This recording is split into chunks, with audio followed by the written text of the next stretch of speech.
મિત્રો, સ્વાગત છે તમારું મારી ચેનલ બિનલ વ્લોગમાં। તો આજે હું ફરીથી અમુક એવી ઉપયોગી ટિપ્સ અને ટ્રિક્સ લઈને આવી ગઈ છું જે તમારા રસોડામાં અને રોજિંદા જીવનમાં ખૂબ જ ઉપયોગી લાગશે અને પૈસા પણ બચાવશે। તો મારી ચેનલ પહેલી વાર આવ્યા હોય તો લાઇક શેર સબસ્ક્રાઈબ જરૂરથી કરી દેજો મિત્રો। ચાલો વિડીયોની શરૂઆત કરીએ।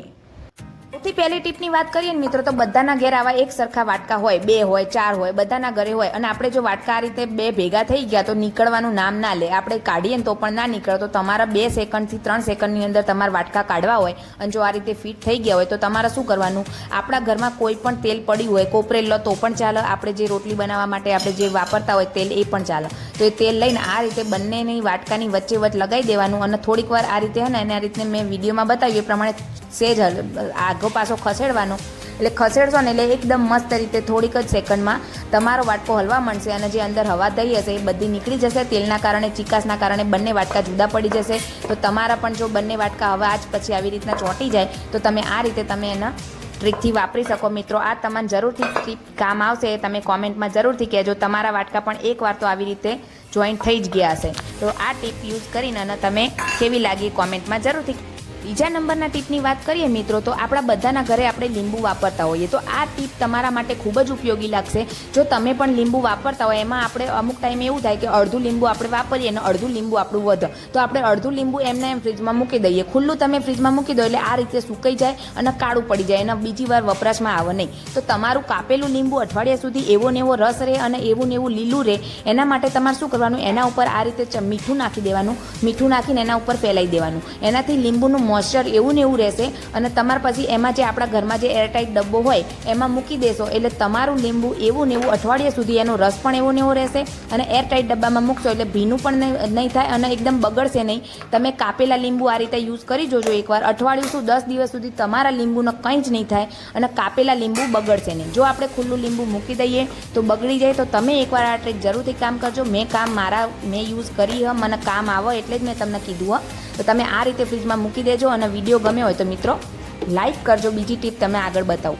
આ ટીપની વાત કરું મિત્રો, તો આપણે બધાના ઘરે આવા સિંક હોય, આપણે એમાં વાસણ ઘસતા હોય એટલે એમાં અંદર શું થાય, ચોમાસાના કારણે એમાં અંદર વાસ આવતી હોય, અંદર વંદા આવતા હોય, કાન ખજૂરા કદાચ નીકળતા હોય, તો તમારે એ ના આવે અને વાસ ના આવે બિલકુલ ચોમાસાની સિઝનમાં। તો એના માટે તમારે શું કરવાનું, 2 ચમચી નાખી દેવાનો બેકિંગ સોડા। રાત્રે બધું કામ પતી જાય એટલે રાત્રે બેકિંગ સોડા નાખીને એના ઉપર વિનેગર થોડું નાખી દેવાનું અને 2-3 મિનિટ રાખવાનું। એના પછી એકદમ ગરમ પાણી હોય ને આ રીતે નાખી દેવાનું। એનાથી તમારા જે અંદરની પાઇપ હશે ને એકદમ ક્લીન થઈ જશે, કચરો જે જામેલો હશે એ પણ નીકળી જશે અને જે બેકિંગ સોડાની સ્મેલના કારણે વંદા અને કાન ખજૂરા આવતા પણ બંધ થઈ જશે। તમે રાત્રે આ ટ્રીક કરશો એટલે અઠવાડિયું તમે આ રીતે ટ્રીક કરશો એટલે તમારા ઘરમાં વંદા આવતા બિલકુલ બંધ થઈ જશે। જે રાત્રે આપણે કામ પતાવીને આપણે અંદર જઈએ એટલે બધા વંદા બહાર નીકળે એ નહીં આવે। તમે એકવાર જરૂરથી ટ્રાય કરજો મિત્રો અને ટ્રીક કેવી લાગી એ કોમેન્ટ જરૂરથી કરજો।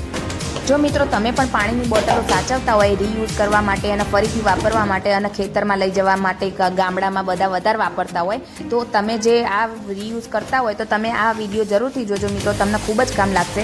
તો આપણે શું કરીએ કે આપણે આને સાચવવા માટે આવી રીતે જબલામાં ભરી પેક કરીને મૂકી દઈએ, પણ જબલામાં સરખા બોટલો માય નહીં અને જબલા બહુ બધા જુઓ એટલે આપણે સાચવવા માટે જગ્યા પણ વધારે જુઓ। તો જગ્યા ના વધારે જુઓ એના માટે તમારે શું કરવાનું, આ રીતે જબલામાં નહીં ભરવાનું, જબલાના બોટલ ખોલીને એક જબલું આ રીતે લઈ લેવાનું। બધા ઢાંકણા આ રીતે મેં વિડીયોમાં બતાવ્યું એ પ્રમાણે અંદર ઢાંકણું અને 12 બોટલ એ રીતે બધા ઢાંકણા આ રીતના વાંકીને, તો એના માટે તમારે એક જ જબલું જોઈશે અને જગ્યા પણ એક જ ખીલી હશે કે કોઈ પણ જગ્યા હશે ત્યાં એક જ જગ્યાએ રહી જશે, તમારા ઢગલો નહીં થાય બાટલાનો। તો આ રીતે જેટલા બાટલા હોય એટલા બાટલા આ રીતે એક જ જબલામાં ભરાઈને અને ગમે ત્યાં લટકાઈ દેશો તો પણ તમારે કામ લાગશે અને તમે ક્યાંક મૂકી દેશો તો પણ બોટલની જગ્યા એટલી બધી વધશે, મતલબ રહેશે નહીં અને જબલામાં તો આપણે વધારે પડતો જગ્યા રોકાય। એટલે તમે આ રીતે કરીને અને ક્યાંક બોટલ મૂકી દેશો, માળિયામાં મૂકી દો તો પણ ચાલે, ક્યાંક ખીલી હોય તો લટકાઈ દો તો પણ ચાલે। તો તમે ગમે એટલી વાર આ બોટલ તમારે જેટલી સાચવવી એટલી તમે સાચવી શકશો, જગ્યા રોકશે નહીં અને કામ પણ લાગશે। તો ઉપયોગી લાગ્યું હોય મિત્રો તો કોમેન્ટ જરૂરથી કરજો। ટીપ પણ તમારા રસોડામાં ખૂબ જ ઉપયોગી લાગશે મિત્રો। તો આપણે બધા રસોડામાં આવી ડસ્ટબિન વાપરતા હોઈએ, તો ડસ્ટબિન વાપરતા હોય એટલે એમાં આપણે બધો કચરો નાખતા હોઈએ, એમાં ડુંગળીના છોતરા, લસણના છોતરા, ટામેટાનો કચરો, તો આપણે બધો કચરો નાખીએ એટલે એના અંદર વાસ બેસી જાય અને વાસ બેસી જાય એટલે રસોડામાં પછી વાસ આવવા માંડે એટલે પછી જાય નહીં। તો તમારે વાસ ના બેસે એના માટે તમારે ડાયરેક્ટ કચરો નહીં નાખવાનો, એના ઉપર તમે આ રીતે ઘરમાં કોઈ પણ જબલું હોય, અલગથી કોઈ પૈસા આપણે ખર્ચવાની જરૂર નહીં। આપણા ઘરમાં આવા મોટા જબલા અથવા એના માપનું કોઈ જબલું પડ્યું હોય તો આ રીતે તમે પહેરાઈને અને એની અંદર તમે નાખશો એટલે ડાયરેક્ટ તમે કચરો જે નાખશો એ કચરાનું જબલું જ ફેંકવાનું રહેશે. એટલે તમારી કચરાપેટી પણ અંદરથી એકદમ ચોખ્ખી રહેશે અને તમારા જબલાની અંદર કચરો હશે એટલે ડાયરેક્ટ ડસ્ટબિનમાં વાસ બેસશે નહીં. એટલે તમે પણ આ રીતે આ ટ્રીક યુઝ કરી લેજો મિત્રો. તમારું ડસ્ટબિન બગડશે નહીં, રસોડામાં વાસ પણ નહીં આવે અને તમારો કચરો ફેંકવામાં પણ સહેલાઈથી તમે ફેંકી શકશો. તો ટીપ ગમ્યું હોય તો લાઈક જરૂરથી કરજો.